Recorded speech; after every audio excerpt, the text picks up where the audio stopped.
नमस्कार, स्वागत है आपका। आपके साथ मैं कांक्षा राजपूत। आजकल युवाओं में शरीर पर टैटू बनवाने का बड़ा क्रेज है, लेकिन ये टैटू आपके लिए कितने खतरनाक हो सकते हैं, ये शायद आपने सोचा नहीं होगा। हाल ही में यूपी के वाराणसी से चौंकाने वाली खबर सामने आई है, जहां कई लोगों में टैटू बनवाने के बाद HIV संक्रमित होने की आशंका जाहिर की गई है। केस स्टडी और पास्ट हिस्ट्री के आधार पर टैटू बनवाने के बाद HIV संक्रमण की आशंका भी जताई गई है। आजमगढ़, मिर्जापुर और वाराणसी मंडल के 10 जिलों में 26,890 HIV संक्रमित हैं। इनमें 50% की उम्र 20 से 45 साल के बीच है। 40 लोग ऐसे मिले हैं जिनको लेकर ये आशंका है कि ये लोग टैटू बनवाने के बाद संक्रमित हो गए हैं। अब आप सोच रहे होंगे कि ऐसे कैसे, टैटू करवाने का HIV से क्या कनेक्शन है। दो तस्वीर हम आपको दिखा रहे हैं। बड़ा सवाल ये है कि आखिरकार इसके पीछे रीजन क्या है। क्या वाकई टैटू करवाने से ही HIV का खतरा बढ़ रहा है? ये एक बड़ा सवाल बना हुआ है इस तरह के केसेस के सामने आने के बाद। यूपी में वाराणसी से ये मामला सामने आया है, जहां कई लोगों में टैटू बनवाने के बाद HIV संक्रमित होने की आशंका जाहिर की गई है। और अब आगे बढ़ते हैं, आपको ये बता दें कि टैटू से HIV संक्रमण का क्या कनेक्शन है। टैटू एक निडल के जरिए किए जाते हैं, जो आपकी बॉडी के ऊपरी स्किन के अंदर इंजेक्ट करके बनाया जाता है, और इसी एक निडल का इस्तेमाल हर किसी के शरीर पर टैटू बनाने के लिए होता है, जिससे HIV संक्रमित लोगों के संपर्क में आने के बाद ये निडल संक्रमित हो जाती है। और इन निडल को टैटू आर्टिस्टों के जरिए कई बार साफ न करने के चलते कई और लोग HIV का शिकार हो रहे हैं। भीड़ भाड़ वाली दुकानों में अक्सर ऐसे संक्रमण की आशंका है।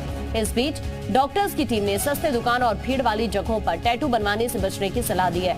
इस गंभीर मुद्दे को लेकर हमने HIV जैसी संक्रमित बीमारी के इलाज और उसकी रोकथाम के लिए डॉक्टर्स की टीम ART के वरिष्ठ चिकित्सक से बातचीत कर इस मुद्दे पर जानकारी ली है।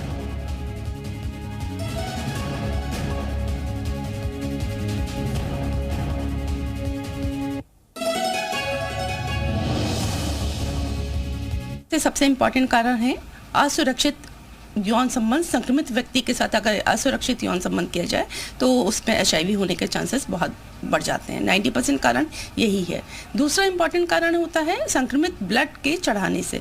अगर HIV पॉजिटिव ब्लड किसी नॉर्मल जनरल क्लाइंट को चढ़ाया जाए तो बहुत कम समय में वो HIV पॉजिटिव हो जाता है। तीसरा इम्पॉर्टेंट कारण है इन्फेक्टेड निडल और सिरिंज के प्रयोग करने से। इन्फेक्टेड निडल और सिरिंज के अगर संक्रमित व्यक्ति की सुई किसी को दोबारा लगाई जाए, जनरल क्लाइंट को लगाई जाए, तो उससे भी HIV होने के चांसेस होते हैं।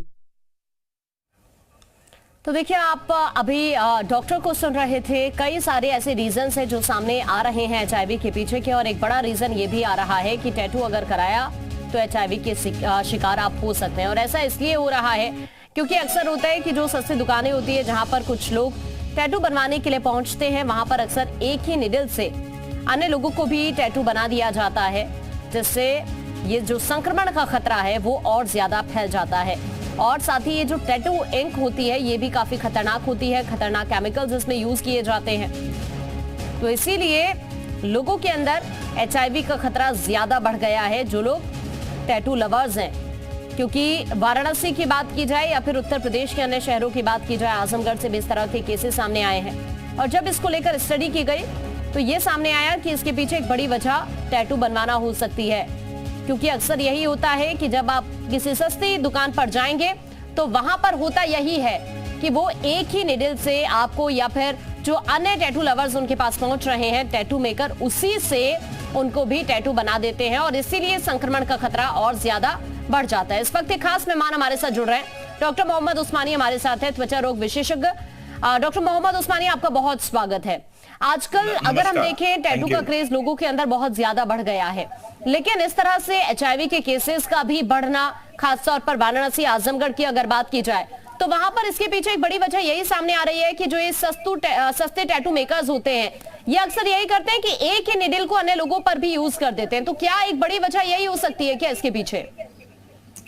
देखिए, जो टैटूज हैं वो कई तरह के होते हैं।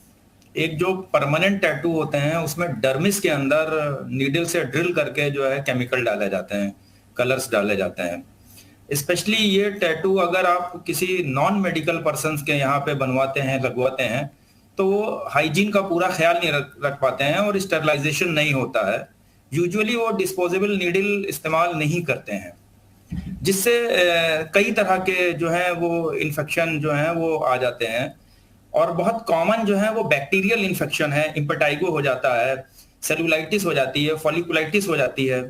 कुछ वायरल क्यूटेनियस इन्फेक्शन है जैसे मोलस्कम कंटेजियसम है, वॉर्ड्स हो जाते हैं। और इसके अलावा सिस्टमिक इन्फेक्शन भी हो जाते हैं। बहुत कॉमन है हेपेटाइटिस बी, हेपेटाइटिस सी का होना इनसे, और एचआईवी भी इनसे हो सकता है। अगर किसी एचआईवी इन्फेक्टेड के नीडल से टैटू लगाया गया और उसके बाद पुनः दूसरे को उसी नीडल से टैटू लगाया गया तो उसको एचआईवी होने का चांसेस बना रहता है। लेकिन अगर देखा जाए तो लोगों को किन बातों का ध्यान रखने की बहुत ज्यादा जरूरत है, क्योंकि अक्सर आजकल ये जो क्रेज है लोगों के अंदर बहुत ज्यादा बढ़ गया है। आपने कई सारे अभी जो अन्य इश्यूज हैं उनका भी जिक्र किया, खतरनाक केमिकल्स का इस्तेमाल होता है जो इंक यूज की जाती है टैटू बनाने के लिए। तो इससे कितना लोगों को जागरूक रहने की जरूरत है, कितना बचाव करना चाहिए लोगों को? देखिए, जागरूक तो आपको रहने की जरूरत इसलिए है क्योंकि ये एक प्रोसीजर है और ये एक सर्जिकल प्रोसीजर की तरह आप इसे ट्रीट करना पड़ेगा। और जितने भी प्रिकॉशन सर्जरी में लिए जाते हैं वो सारे प्रिकॉशंस लिए जाएंगे। यानी कि जो पेशेंट का आप या जो कंज्यूमर है उसका अगर आप टैटू बना रहे हैं तो उसका हमें वायरल मार्कर पता होना चाहिए, उसका hepatitis B status, hepatitis C status और एचआईवी स्टेटस पता होना चाहिए। तभी हम उसको टैटू उसका बनाएंगे, क्योंकि जो टैटू बना रहा है वो भी एट रिस्क है और जो बनवा रहा है वो तो एट रिस्क ही है। और उसके बाद दूसरी चीजें क्या होती हैं, सर्जिकल प्रोसीजर में कोई भी सामान दोबारा इस्तेमाल नहीं किया जाता है, सब डिस्पोजेबल होता है। और जो सामान डिस्पोजेबल नहीं होता उनका पक्का स्टरलाइजेशन चाहिए होता है। अब स्टरलाइजेशन भी एक जो है वो एक मेडिकल टेक्निक है, वो हर आदमी नहीं सीख सकता है, उसे सिखाना पड़ता है, वो स्किल है जो उसको एक्वायर करना पड़ता है। और उसके इक्विपमेंट्स आते हैं, स्टरलाइजर्स आते हैं। तो वो सारा चीज जो है वो एक जो छोटे मोटे लोग जो सड़क पे बना रहे हैं इनको सिखा पाना संभव नहीं है। इसलिए जागरूकता इस बात की है कि आप टैटू अगर आपको बनवाना भी है तो आप किसी स्टैंडर्ड टैटू मेकर से बनवाएं जो इन सारी बातों का ख्याल रखता हो, डिस्पोजेबल नीडल यूज करता हो, डिस्पोजेबल इक्विपमेंट यूज करता हो और या फिर उनको स्टेरलाइज करता हो। तो ये चीजें आपको स्वयं जागरूक होना पड़ेगा, क्योंकि टैटू मेकर जो है वो तो जागरूक उनको करना बहुत मुश्किल है, क्योंकि वो कोई जो है वो कोई एसोसिएशन नहीं है या कोई सिंगल पर्सन नहीं है जिसको आप जागरूक कर सकें। वो एक पूरे कंट्री में फैले हुए, जगह जगह सड़कों में फैले हुए लोग हैं। ठीक है, मैं आपके पास वापस लौट रही हूँ। इस वक्त आदित्य भी हमारे साथ जुड़ गए हैं जो कि टैटू आर्टिस्ट है। आदित्य, आपका बहुत स्वागत है। आदित्य, अभी जिस तरह केसेस वाराणसी से, आजमगढ़ से सामने आए हैं, टैटू बनवाने के बाद एचआईवी संक्रमण का लोगों के अंदर खतरा ज्यादा बढ़ गया है। एज अ टैटू आर्टिस्ट आप किन किन बातों का ख्याल रखते हैं जब आप किसी को भी टैटू बनाते हैं? क्योंकि अक्सर यही देखा जा रहा है ज्यादातर केसेस में जो अभी तक सामने आए कि एक ही निडल का इस्तेमाल किया जाता है। आप किन किन बातों का ख्याल रखते हैं? हम लोग सभी चीज़ें मतलब कि हाइजीन का प्रॉपर ध्यान रखते हैं, ताकि जो है जैसे कि हर बार निडल या हर चीज़ चेंज होती रहती है। मतलब निडल है, पूरा सेटअप प्रॉपर हर बार क्लीन होता है, इस चीज़ का ध्यान रखना ज़रूरी है। मतलब कि हम जो कप भी यूज़ कर रहे हैं इनके साथ वो भी फेंक देते हैं। हर चीज़ मतलब नई होती है। यानी अगर आपके पास कई सारे लोग पहुंच रहे हैं टैटू बनवाने के लिए तो सभी पर आप जो निडल का यूज होता है वो भी आप हमेशा उसको चेंज करके यूज करते हैं? हर बार चेंज होती है निडल। ठीक है, मैं आपके पास सिर्फ निडल ही नहीं, प्रॉपर सेटअप हर बार चेंज होता है हर कस्टमर के लिए। ठीक है आदित्य, मैं आपके पास वापस लौटती हूँ। डॉक्टर मोहम्मद उस्मानी, आपसे मेरा क्वेश्चन है, ये जो केमिकल यूज होता है टैटू बनवाने के लिए ये कितना खतरनाक हो सकता है लोगों के लिए? देखिए, ये जो केमिकल यूज होते हैं इनका कोई पैच टेस्ट पॉसिबल नहीं है, क्योंकि इनके सॉल्यूशंस नहीं आते हैं जिनसे पैच टेस्ट किया जाए। और पैच टेस्ट एक ऐसी चीज है कि जो डर्मेटोलॉजिस्ट ही कर पाते हैं, जो इसमें ट्रेंड होते हैं। अब क्योंकि इनके पैच टेस्टिंग सॉल्यूशन नहीं आते हैं तो ये आमतौर पर टेस्टिंग इनकी नहीं हो पाती है। अब जब ये बॉडी में जाते हैं तो ये तरह तरह के रिएक्शंस कर सकते हैं। ये एक्जेमेटाइजेशन कर सकते हैं, डर्मेटाइटिस हो सकती है, ग्रेनुलोमेटस रिएक्शन कर सकते हैं, फॉरेन बॉडी रिएक्शन कर सकते हैं और इरिटेंट कॉन्टैक्ट डर्मेटाइटिस कर सकते हैं कि जिससे स्किन जो है रिएक्ट कर रही है। लेमन भाषा में कहें कि स्किन जो है एलर्जी करने लग जाती है। और कभी कभी ये जानलेवा एलर्जी तक पहुंच जाते हैं कि एलर्जी लेवल इतना हाई होता है कि वो अल्टिकेरिया, एक्यूट अल्टिकेरिया हो जाता है। उसमें सांस तक इन्वॉल्व सकती है, जबान नीली हो सकती है, होंठ नीले हो सकते हैं। और चोकिंग भी हो सकती है। इसके अलावा भी कभी कभी ये जो रेड और आयरन ऑक्साइड जो इस्तेमाल होती है रेड और ब्लैक कलर के लिए, ये कभी कभी बॉडी में अंदर चली जाती है। अगर आप एमआरआई करवाने जा रहे हैं तो उस वक्त रिएक्शन हो जाता है कि पहले कभी टैटू बनवाया था जिससे आयरन ऑक्साइड बॉडी में चली गई और जब आपने एमआरआई कराया तो ये जो केमिकल है वो एमआरआई से जो है रिएक्ट कर गया। तो इस तरह से इसके जो केमिकल के जो रिएक्शंस है वो बेइंतहा है और इनकी कोई पैच टेस्टिंग पॉसिबल नहीं है।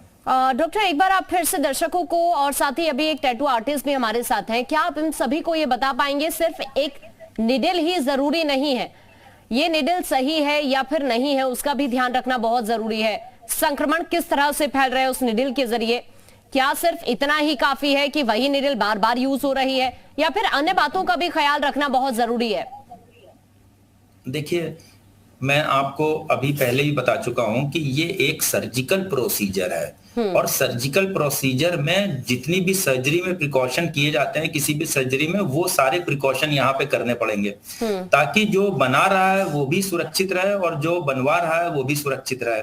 जिसके अंदर नीडल एक कंपोनेंट है और ये बहुत इंपॉर्टेंट कंपोनेंट इसलिए है क्योंकि ये जो कंज्यूमर है उसकी बॉडी के अंदर जाता है, उसकी डर्मिस के अंदर जाता है और हम केमिकल जो है डर्मिस में जो है छोड़ रहे होते हैं परमानेंट टैटू में। तो ये नीडल तो हर बार बदला ही जाएगा। जैसे कि हम कोई भी सुई लगाते हैं, कोई एक नीडल दोबारा यूज नहीं होती, नीडल हमेशा तोड़ के फेंक दी जाती है, डिस्पोज ऑफ की जाती है। तो डिस्पोजेबल नीडल की तरह इसको यूज किया जाएगा। इसके अंदर वो कॉन्सेप्ट, अगर कुछ परमानेंट नीडल होती हैं जो स्टील की बनी होती हैं, अगर वो कॉन्सेप्ट हम लेके आ रहे हैं कि स्टील की परमानेंट नीडल हम इस्तेमाल कर रहे हैं तो उनका प्रॉपर स्टरलाइजेशन होगा। अब प्रॉपर स्टरलाइजेशन भी एक टेक्निक है जो सीखनी पड़ेगी जाकर, वो स्किल है जो आपको सीखनी पड़ेगी और वो स्किल जो है मेडिकल स्किल है। तो वो तो उसके लिए तो एक मेडिकल कोर्स होना चाहिए या आप कहीं जाकर के किसी मेडिकल इंस्टीट्यूट में आप उस स्किल को सीखेंगे। उससे बेटर ये है कि आप डिस्पोजेबल नीडल को इस्तेमाल करें।